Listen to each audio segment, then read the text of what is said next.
This building is a symbol of who we were, who we are, and who we will be.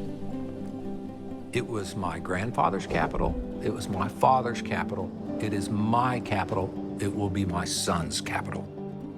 It is our capital. The reason why restoration is important, it's not just in appearances, it's also about the possibilities. We need to know who we can be. And that's what everything that we see in this building shows us. It was wonderful when I came here in 1951, but here today, it's magnificent. This is the people of Oklahoma's house. This is my house, just like it's your house. This is our house. We need to make sure that everyone has a chance to be heard. That's what this house represents. The Capitol is a symbol. This is the temple of our democracy for the state of Oklahoma. If change is going to happen, it's going to happen here.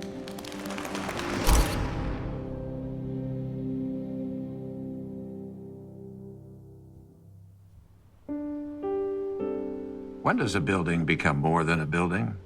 When does it become a monument that represents more than the sum of its parts? Is it the stone that's used to make it? Is it the prestige of the architects, the builders, and the supervisors? Or the awe-inspiring sculptures and art that fill its halls?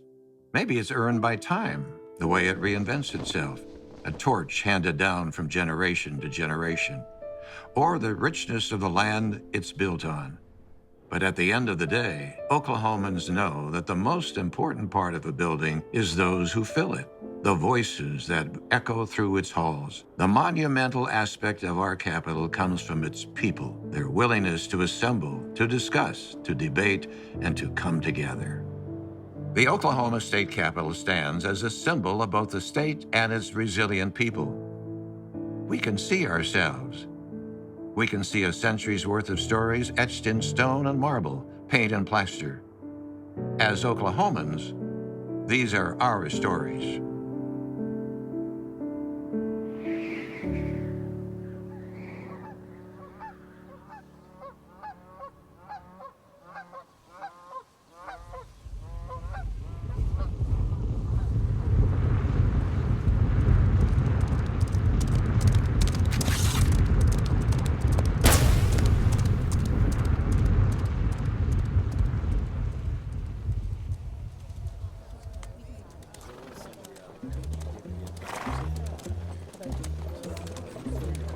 Nearly 20 years after the land run of 1889, Oklahoma was granted statehood in 1907.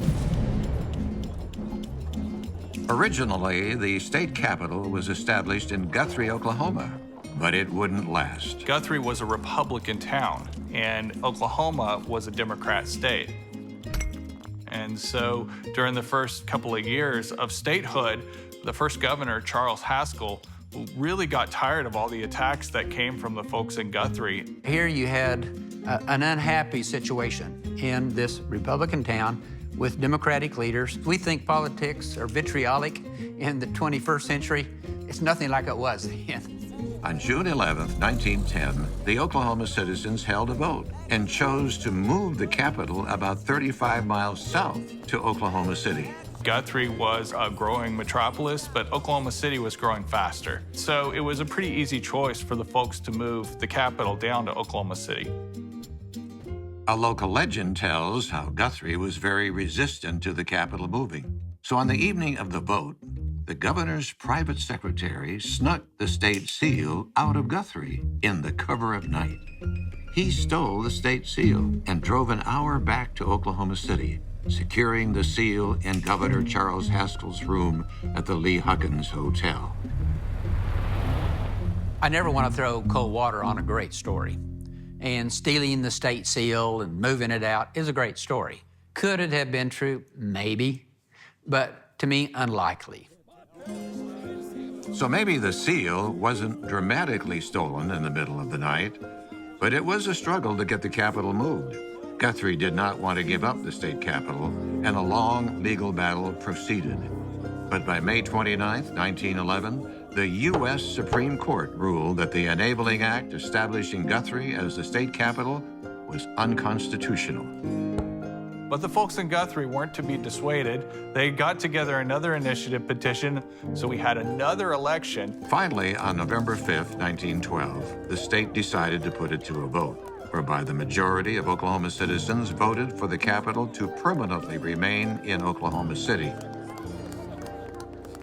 When you think about how to decide a capital of a state, that's not necessarily the best way to start, but that's how we get Oklahoma City.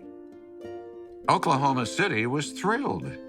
And on July 8th, 1914, Edward P. Boyd was selected as superintendent of the Capitol construction project, with the groundbreaking ceremony taking place less than 2 weeks later on July 20th. Construction began soon after. It's the beginning of this new chapter, confirming that we are a great city, that we have a great future.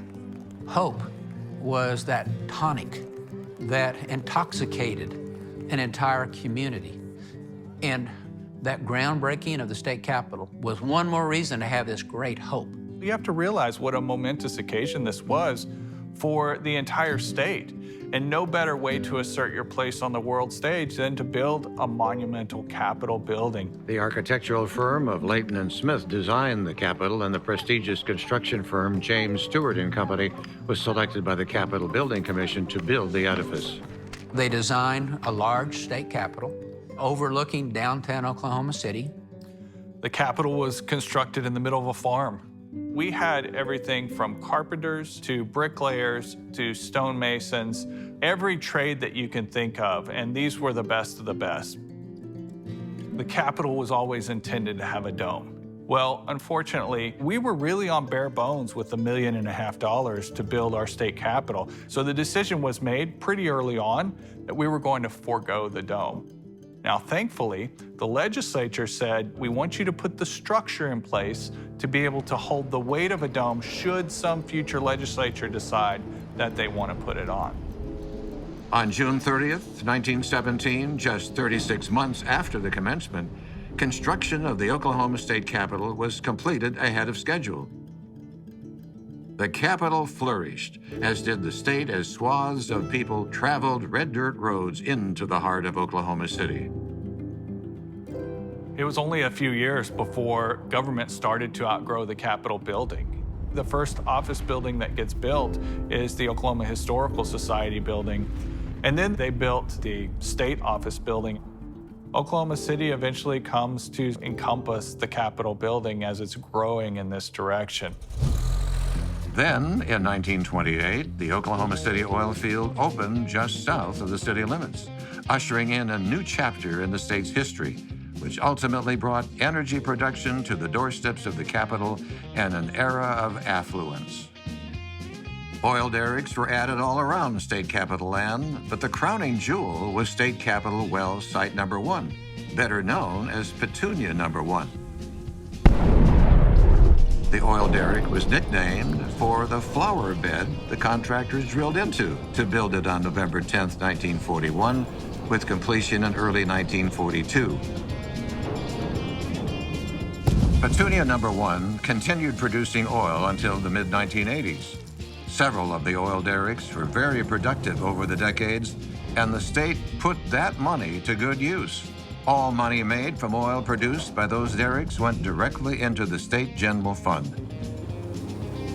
The arrival of oil ushered in a time of affluence, culture, and art in Oklahoma and brought economic prosperity to the state.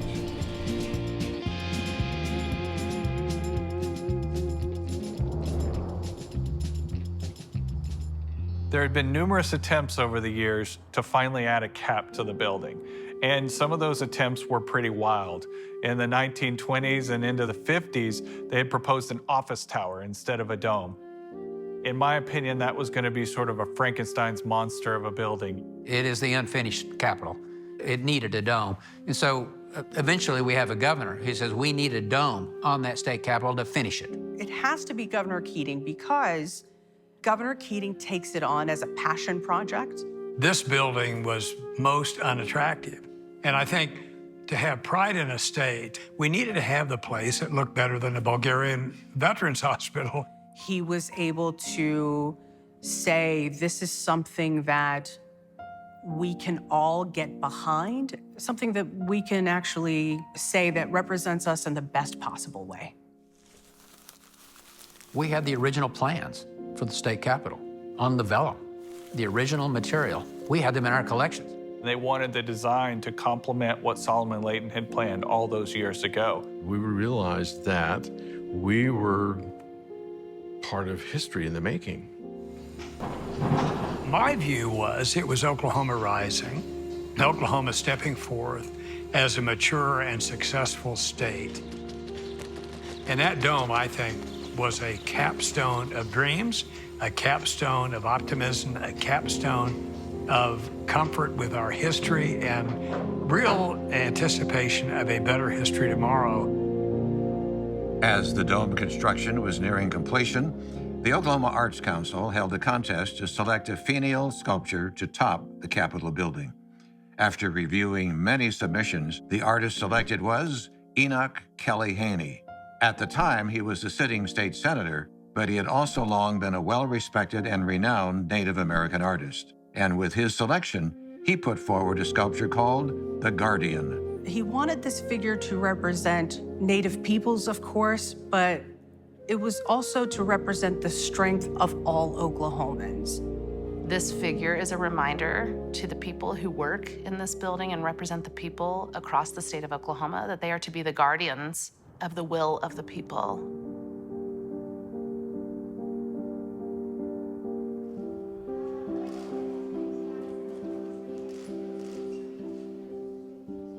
When the Capitol was first built, it was white floors and white walls. There was no art inside the building. There wasn't even really much of a contemplation, I think, at that time of there being art in the building. In 1928, the same year the Oklahoma City oil field was opened, the Capitol dedicated the Pro Patria murals, which were commissioned by Frank Phillips and became the first permanent art installation in the Capitol. Painted in Paris, these were the first pieces of art installed inside the Capitol building. These murals inspired future works of art, a legacy that grew over time, manifesting into a Capitol building full of lively art over several different mediums.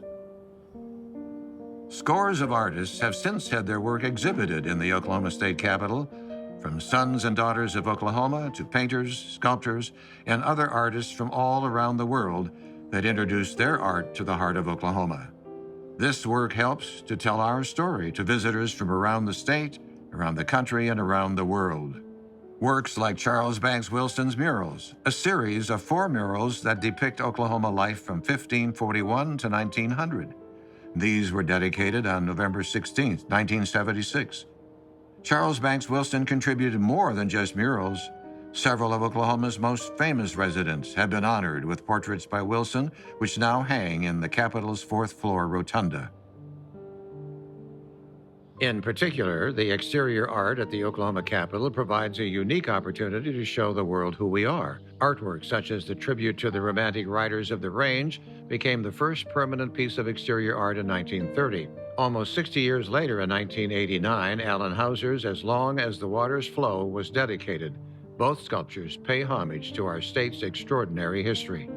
Following the Louisiana Purchase in 1803, the majority of the state of Oklahoma was set aside as Indian territory, and many of the tribes were moved into Oklahoma. Our Capitol building displays much of the art that recognizes the Native American heritage. There's a push to try and get different artists in here and have the story of Oklahoma not told by a select few, I think is important because it allows people to realize that, this place is for everybody. How can we tell the entire story of us, we the people? Not just the stories that make you happy or feel good, but the stories of struggle and exploitation. We've got to know that if we're going to deal with racism and exploitation now and in the future. All of these stories pulled together are the story of Oklahoma. This is going to be the largest public art museum in the state. Each Oklahoman can come to this building and see themselves, their stories, their community, their industry, their region, and they can feel seen, they can feel honored, Art isn't the only way that Oklahoma and its state capital have kept the memory and history of Oklahoma alive. Knowing who we've been and how we've lived is key to understanding who we are now and where we're going. Honoring the memories of heroic sons and daughters of Oklahoma has been a priority of the capital. Folks like Wiley Post, who lay in repose at the state capitol on August 22, 1935, an event that over 10,000 people walked past to pay their respects. Another 10,000 who were denied entry because the event was too crowded. Wiley Post was a hometown hero. He was the first person to fly solo around the world. He represents hope. We can reach higher. We can reach farther. 36 years later, the Oklahoma Historical Society building was renamed in Wiley Post's honor. That same year, the Capitol Office Building was renamed the Jim Thorpe Memorial Building for the Oklahoma Olympian, one of the greatest American athletes of all time. Civil rights activist Clara Luper lay in repose on the first-floor rotunda of the Capitol on June 16, 2011. A rare and special tribute for any Oklahoman. She is only the second non-governmental official to be given this honor in the state's history. Now, I want you to understand that in Oklahoma City, during that time, we could not drink from any water fountain. It was colored this and white this. Even going to the bathroom, colored bathroom, white bathroom. Everything was colored and white. Clara Luper was central to the civil rights movement and desegregation.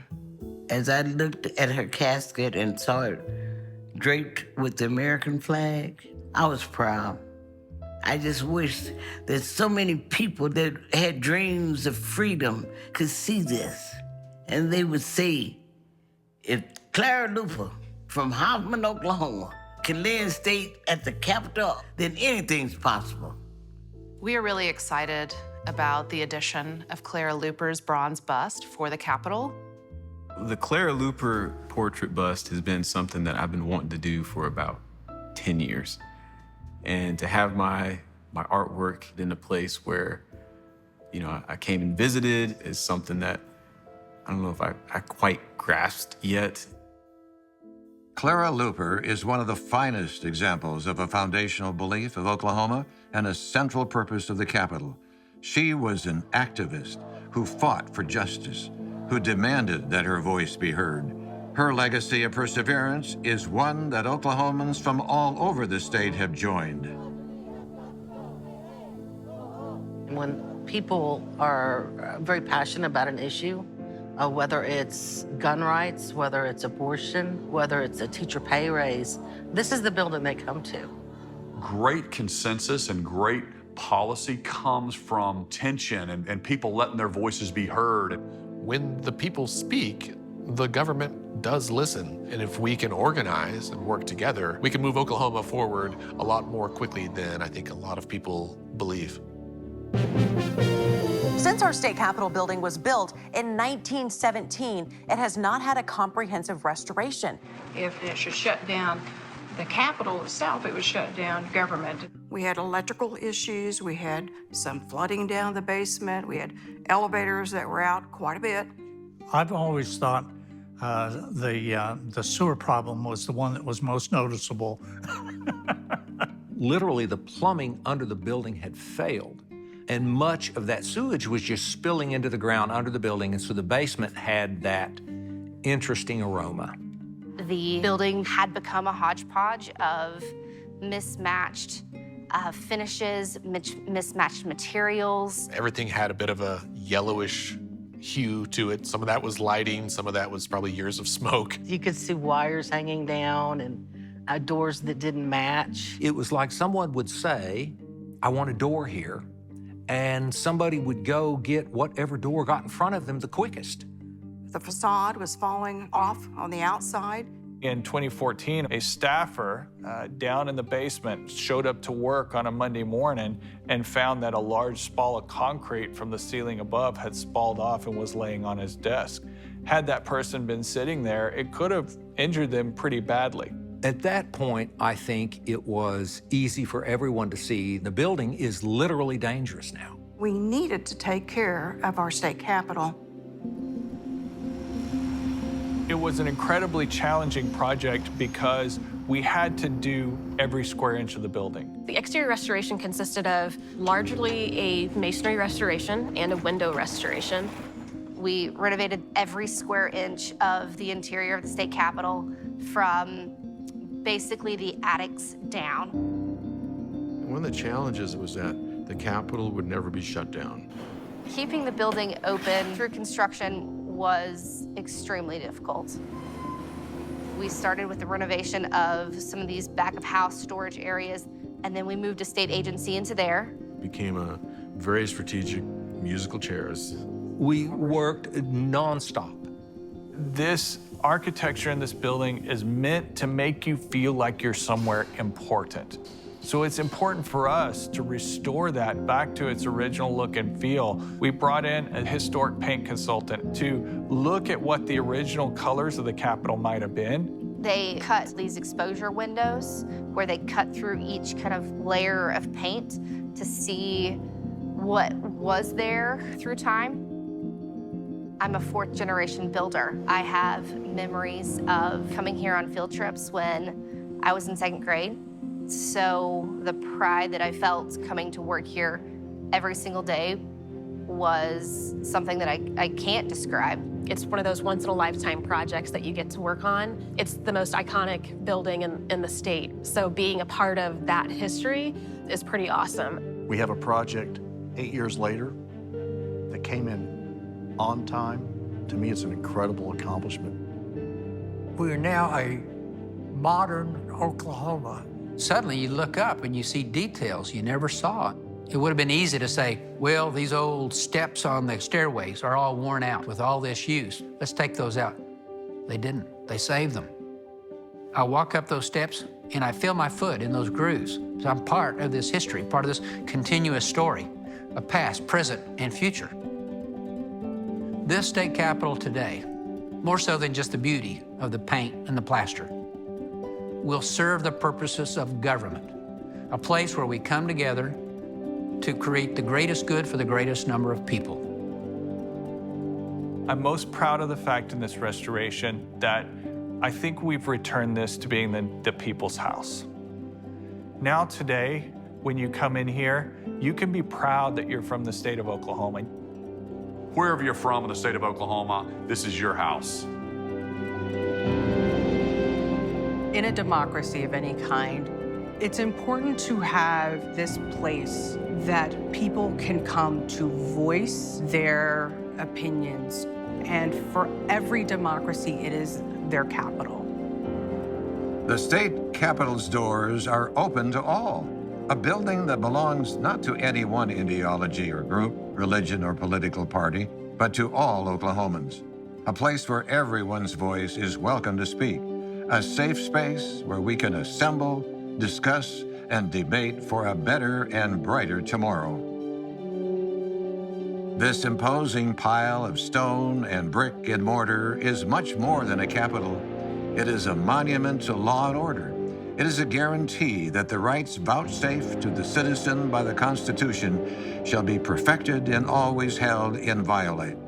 It is an adamantine vow that government for the people, of the people, and by the people shall never perish from the earth.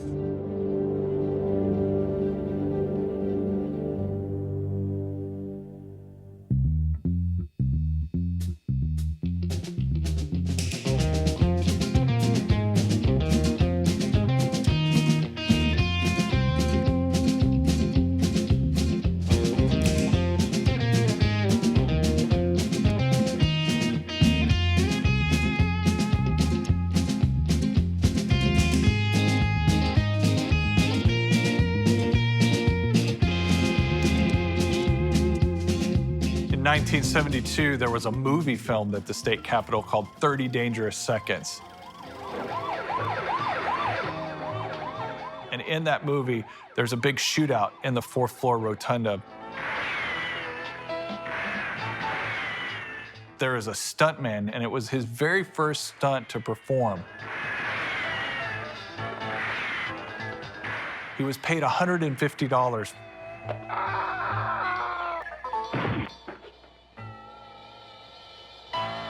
This is a fantastic piece of cinema for the pure, cheesy cinematic value of a B movie from the 1970s filmed at the Oklahoma State Capitol.